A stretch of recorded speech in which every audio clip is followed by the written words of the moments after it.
The mechanics of the film projector. One of the most impactful pieces of engineering is the technology of movies. They've shaped every aspect of our lives. Today, of course, they're created digitally, but I celebrate here the stunning engineering that gave life to movies, the technology that tricked the mind into seeing a moving image.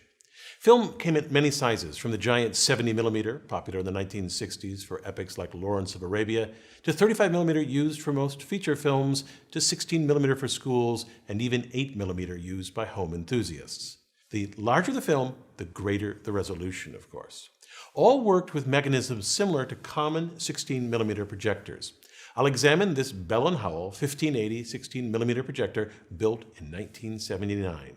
We'll look at the shuttle that starts and stops the film, the shutter that strategically blocks light, and the photosensor that reads the sound, all of which operate in harmony. To create the illusion of movement, a series of still images, the film, is pulled off the supply reel, threaded in between the lamp and lens so the image can be projected, then run across the sound drum, and finally coiled onto the take-up reel. However, it isn't as simple as that sounds. To see why, here's what happens if you just move the film continuously past the projector's lamp. What you see is a blur. You can just make out the images. Here's what really happens shown in slow motion. A frame appears on the screen, not moving, then the screen goes blank, and then the next frame is projected on the screen. The projector must hold the image on the screen for a moment and then cover up the image while the film moves to the next frame. Two mechanisms do this. First, the shuttle. The shuttle has 3 teeth which engage the sprocket holes in the film. The shuttle moves back to disengage from the film, then moves up, then forward to engage the film, then moves down, pulling the film with it. The film is stationary most of the time and only moves when the shuttle is moving down. This is the intermittent motion of the film necessary to avoid blurring of the projected image. Here is slow motion footage of the shuttle moving up and down intermittently. From this angle, you clearly see the shuttle move forward and back to engage and disengage from the film. 2 shuttle arms hold the teeth of the shuttle in place. In between the arms is an eccentric cam. This cam rotates with an axle and moves the shuttle arms up and down. The outline of the cam has a constant width so that the distance between the arms doesn't change. The cam shape holds the shuttle steady at the top and bottom of its travel. To see how the shuttle moves forward and backward, let's look down from above. The shuttle arms act like a third-class lever. They pivot on one end, and at the other end, a spring force pushes them forward and an effort forces them backwards. This backwards effort is created by a disc tilted a few degrees off of the axle. When the axle turns, the disc wobbles. A horizontal post connected to the shuttle arms is pressed into contact with the wobbling disc by the spring force. As the axle turns and the disc wobbles, the shuttle arms are rhythmically pressed backwards. This movement is synced with the eccentric cam to create the required motion of the shuttle.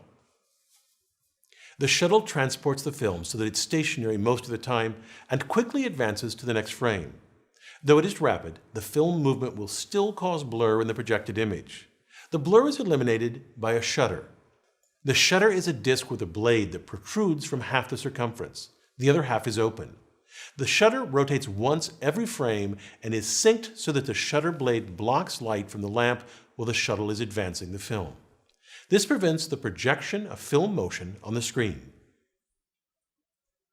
The film passes by the lamp at 24 frames per second. At that rate, the human mind blends the still frames into fluid motion. A projector with a single bladed shutter blocks light from the lamp once every frame. So half the time, every 24th of a second, the screen is dark. This switching between a bright projected image and darkness is called flicker.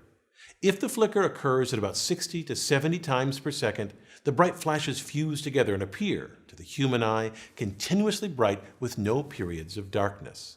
This rate is called the flicker fusion threshold. Since 24 flickers per second is below the threshold, the flicker is visible.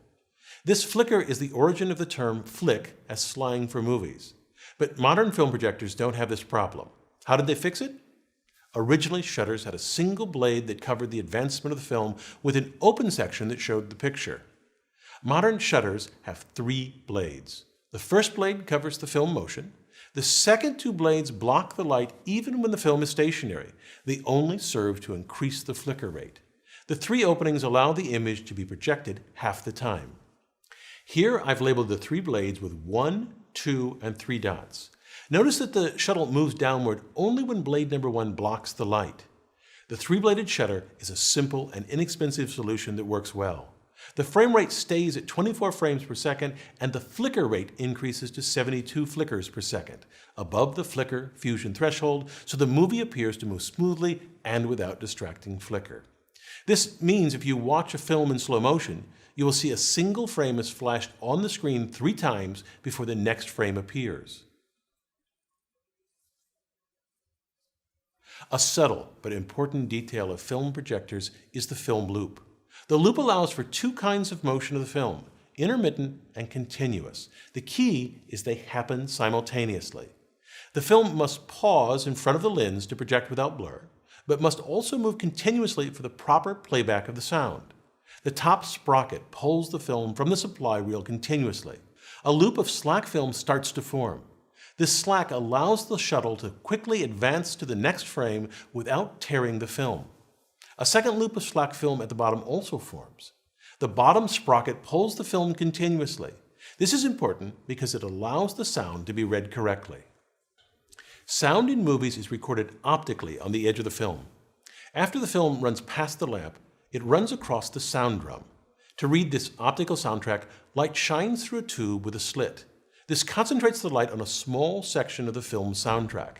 A photosensor on the other side of the film measures the amount of light passing through the film at a given time. The photosensor converts the amount of light transmitted into current, and this current drives the speakers. A soundtrack that oscillates slowly produces low-frequency sounds. If it oscillates more rapidly, it will produce higher frequencies. The volume is determined by the amplitude or width of the soundtrack. Louder sections are wide, and quieter sections are thinner. Because the image is projected here, and the sound is read down here, the soundtrack is offset 26 frames ahead of the picture in 16mm films. This offset ensures that the picture and sound are correctly synced. To me, the most beautiful aspect of the film projector is how all the mechanisms are synced. The mechanisms are driven by a single rotating axle. The axle rotates the shutter and simultaneously turns the cam and advances the film. Behind the shuttle is a worm screw that drives 2 gears that are coaxial with the top and bottom sprockets. So this means that with every rotation of the axle, the shutter blocks and flashes light 3 times. The shuttle pulls down a single frame, and the worm screw rotates the gears and sprockets 1/14 of a revolution. Since there are 14 teeth on a sprocket, the top sprocket moves 1 frame worth of film from the supply reel, and the bottom sprocket pulls 1 frame through the projector. This setup keeps all the important mechanisms in sync. One thing to keep in mind is that film projectors were designed and built in parallel with film cameras. In fact, in many respects, the technology in both cameras and projectors are nearly identical. I'm Bill